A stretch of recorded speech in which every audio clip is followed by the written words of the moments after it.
आज हम लोग पढ़ने जा रहे हैं अपने साइंस से बिल्कुल एक नया चैप्टर जिसका नाम है कोल एंड पेट्रोलियम, और ये आपके एनसीईआरटी से चैप्टर नंबर 5 है।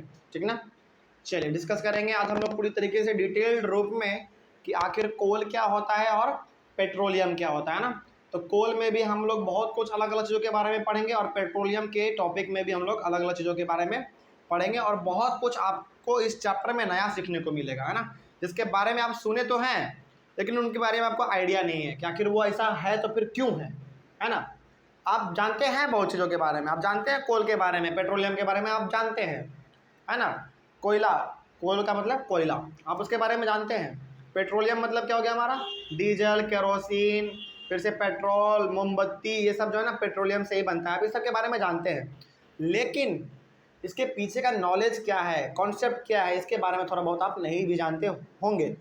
तो इसी के बारे में आज हम लोग पढ़ेंगे और सीखेंगे कि कोल क्या होता है, पेट्रोलियम क्या होता है, इनसे हम लोग क्या क्या अलग अलग नया चीज़ बना सकते हैं, है ना।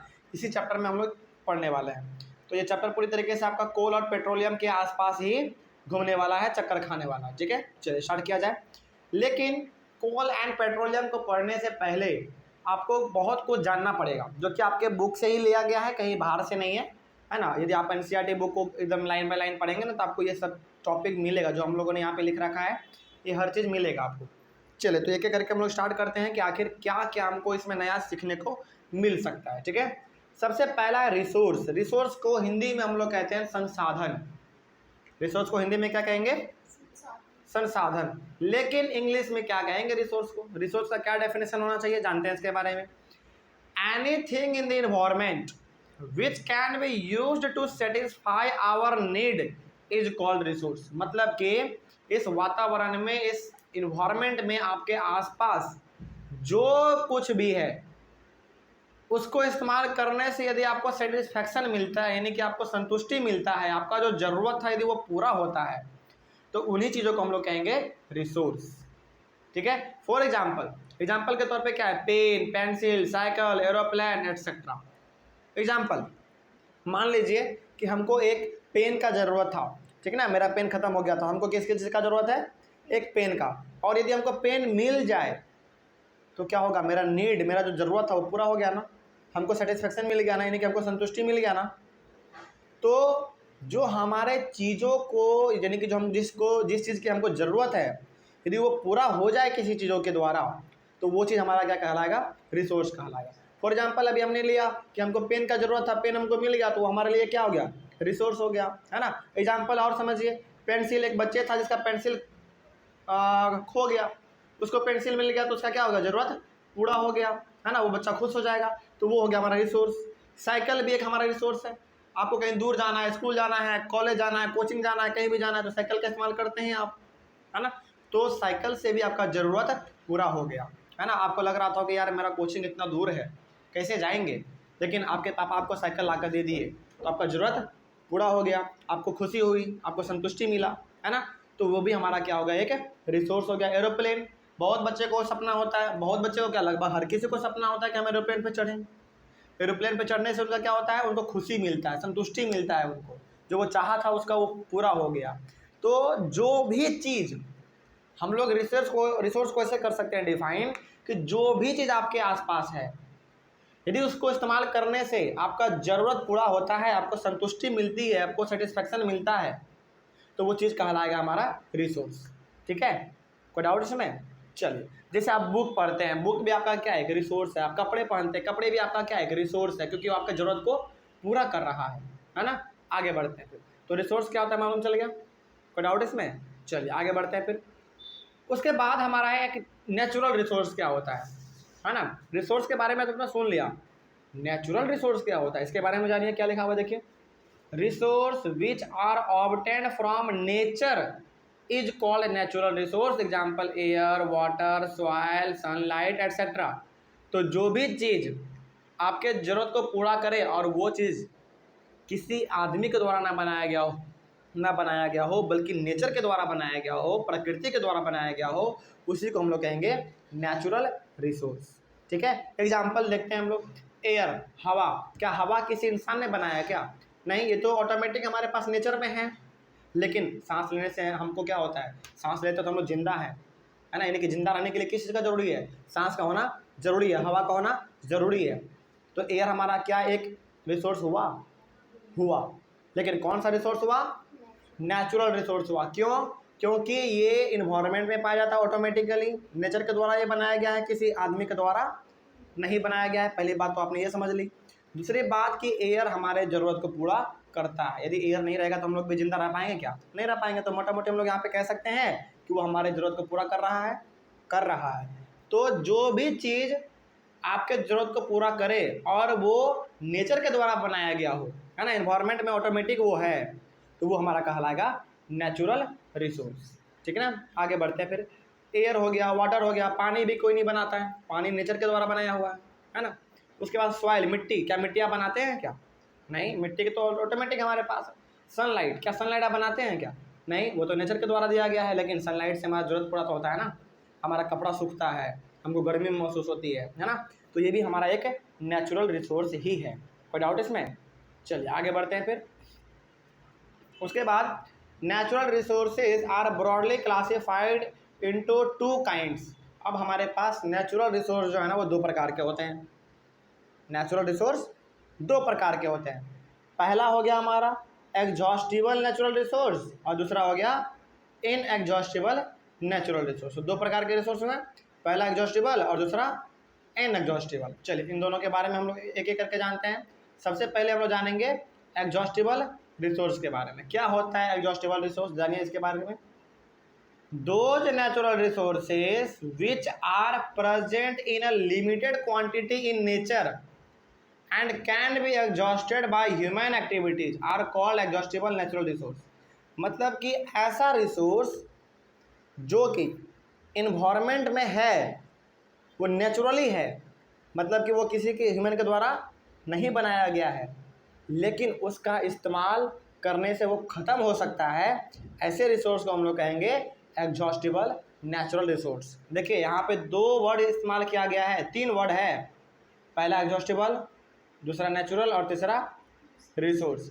एग्जॉस्टिबल का मतलब होता है ऐसा कोई चीज़ जिसको इस्तेमाल करने से वो क्या हो जाए, ख़त्म हो जाए, है ना। और नेचुरल का मतलब होता है कौन सा, जो कि ह्यूमन के द्वारा नहीं बनाया गया हो, वो बाय नेचर बनाया गया हो, है ना। और रिसोर्स का मतलब तो आपको मालूम ही चल गया, कोई भी वो चीज़ जो आपके ज़रूरत को पूरा कर दे वही हमारा कहलाता है रिसोर्स।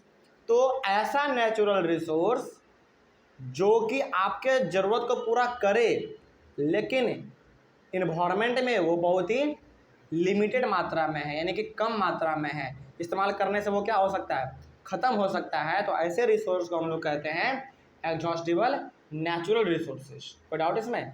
चलिए, और ये ख़त्म क्यों होगा, क्या अपने आप ख़त्म हो जाएगा क्या, नहीं, हम लोग करेंगे ख़त्म उसको, ह्यूमन एक्टिविटी के द्वारा ख़त्म होता है ना आगे।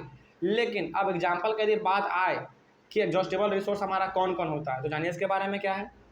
Examples of exhaustible natural resources are forest, जंगल जो है ना वो बाय नेचर बनाया गया है। बड़े बड़े जंगल, बड़े बड़े एकदम जंगल, क्या आप बनाते हैं क्या, नहीं, जंगल आप नहीं बना सकते। तो जंगल बाय नेचर बनता है, हमारा नेचर ही बनाता है वो, लेकिन हाँ इसका भी इस्तेमाल करने से क्या हो सकता है, ख़त्म हो सकता है ना। इसीलिए ये किसका एग्जाम्पल हो गया, हमारा एग्जॉस्टिबल नेचुरल रिसोर्स का ही एग्जाम्पल हो गया। आगे बढ़ते हैं। फिर वाइल्ड लाइफ, यानी कि जानवर, जंगली जानवर। क्या जंगली जानवर को कोई आदमी बनाया क्या, नहीं बनाया, वो तो बाय नेचर है ना। तो वो भी हम लोग यदि उसको मारेंगे, पीटेंगे, यदि उसका शिकार करेंगे तो वो भी ख़त्म हो सकता है ना। उसका मिनरल्स में हमारा आ गया आयरन हो गया, कोयला हो गया, है ना, मैग्नीशियम हो गया, ये सब हमारा क्या है, मिनरल ही तो है। तो इसका भी इस्तेमाल करने से ये ख़त्म हो सकता है। कोयला, क्या कोयला कोई इंसान बनाता है क्या, नहीं, कोयला कैसे बनता है इसके बारे में हम लोग अपने अगले वाले क्लास में जानेंगे, यानी कि इसी चैप्टर में है वो चीज़ हमारा है। लेकिन आप फिलहाल अभी यह जान लीजिए कि कोयला जो होता है ना, वो काला काला जो आपको दिखता है, वो कोयला किसी इंसान के द्वारा नहीं बनाया जाता है ना, वो बाय नेचर बनता है अपने आप। लेकिन कैसे बनता है इसके बारे में हम लोग डिस्कस करेंगे, है ना। फिलहाल अभी आप यहाँ पे जान लीजिए। कोयला हो गया, पेट्रोलियम मतलब डीजल, केरोसिन, पेट्रोल, मोमबत्ती, ये सब क्या है, हमारा पेट्रोलियम का ही अलग अलग प्रोडक्ट है ना। तो ये भी हम लोग इस्तेमाल करने से ख़त्म हो जाता है हमारा। जैसे हम लोग गाड़ी में पेट्रोल डीजल भरवाते हैं तो क्या वो ख़त्म नहीं होता है, क्या होता है। उसके बाद नेचुरल गैस में हमारा आ गया सीएनजी जो कि आजकल चलने लगा है, सीएनजी वाला टेम्पो, बस ये सब चलने लगा ना, तो वो भी हमारा क्या गैस ही तो है, वो भी इस्तेमाल करते हैं, तो वो सब हमारा ख़त्म हो जाता है। तो यहाँ पे जो भी आपने एग्जाम्पल पढ़ा वो सारा का सारा कहाँ से मिलेगा आपको, नेचर से मिलेगा, है ना। दूसरी बात वो ख़त्म हो सकता है इस्तेमाल करने पर, ठीक है। चलिए, तो आपने पूरी तरीके से एग्जॉस्टिबल नेचुरल रिसोर्स के बारे में जान लिया। आगे बढ़ते हैं फिर, उसके बाद क्या लिखा हुआ है देखिए यहाँ पे। हाँ, यहाँ तक तो हो गया हमारा। Some exhaustible natural resources are coal, petroleum and natural gas were formed from the dead remains of living organisms. अब समझना ध्यान से, यहाँ पे जो भी आपने एग्जॉस्टिबल नेचुरल रिसोर्स के बारे में पढ़ा, जो भी एग्जाम्पल आपने देखा, उनमें से कुछ खास हमारे पास एग्जाम्पल है एग्जॉस्टिबल नेचुरल रिसोर्स का, जैसे कोयला, कोल, पेट्रोलियम और नेचुरल गैस। ये तीनों हमारा ऐसा एग्जॉस्टिबल नेचुरल रिसोर्स है जिनको कि आप इस्तेमाल कीजिएगा ना, ख़त्म तो हो जाएगा, लेकिन ये बनता कैसे है देखिए यहाँ पे साफ लिखा हुआ है, वे are formed from the dead remains of living organisms. कोयला हो गया, पेट्रोलियम हो गया और नेचुरल गैस, ये कैसे बनता है, ये बनता है मरे हुए लिविंग ऑर्गेनिज्म से, जो कि डेड हो गया है, यानी कि जो मर गया है। अब सुनिएगा ध्यान से, dead remains of living organisms मतलब मरे हुए प्लांट। क्या प्लांट हमारा लिविंग ऑर्गेनिज्म नहीं है? है।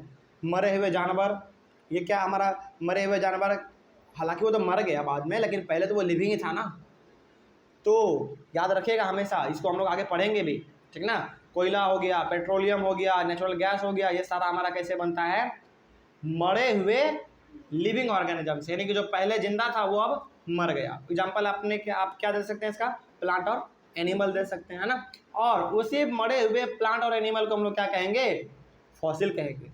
क्या कहेंगे, फॉसिल्स कहेंगे। आगे बढ़ते हैं फिर। So these are all known as fossil fuels. Fuels का मतलब क्या होता है, ईंधन, है ना, जिसको जलाया जा सकता है।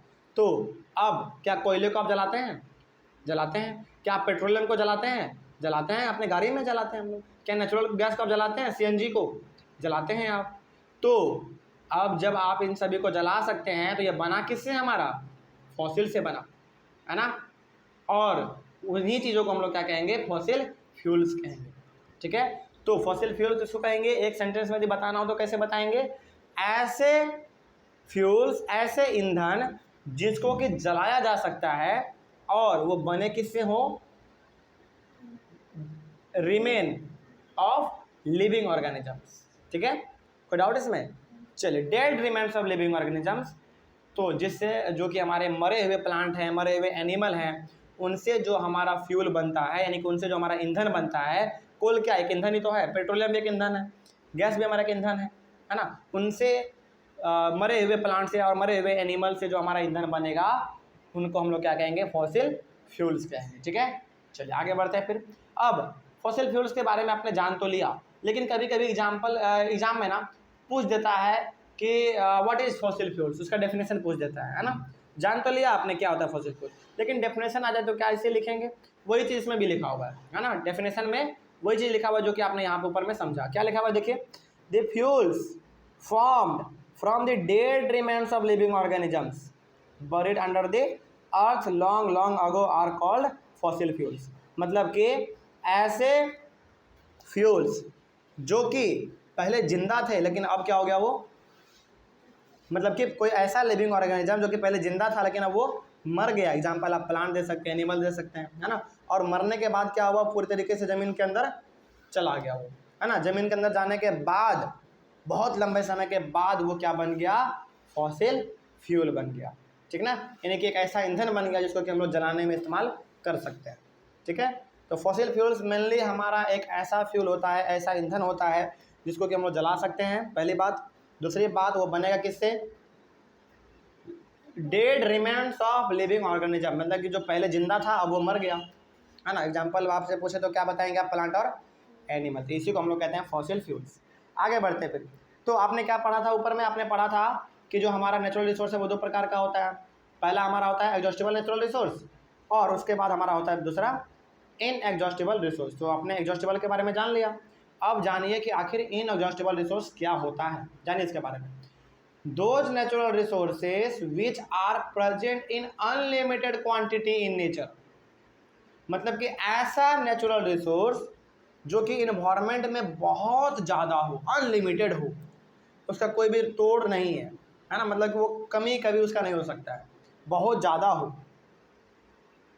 And are not likely to be exhausted by human activities are called inexhaustible natural resource, मतलब कि ऐसा नेचुरल रिसोर्स हमारे एनवायरनमेंट में, हमारे आसपास, जो कि मात्रा में बहुत ज़्यादा हो, मतलब कभी वो ख़त्म हो ही नहीं सकता ह्यूमन्स के द्वारा, है ना, उसको हम लोग क्या कहेंगे, इनएग्जॉस्टिबल नेचुरल रिसोर्स कहेंगे। ठीक है, आगे बढ़ते हैं। फिर इसका एग्जाम्पल यदि आपसे पूछे तो क्या क्या दे सकते हैं आप, तो examples of inexhaustible natural resources are sunlight, air, ये सारा हमारा किसका एग्जाम्पल है, इनएग्जॉस्टिबल नेचुरल रिसोर्स का।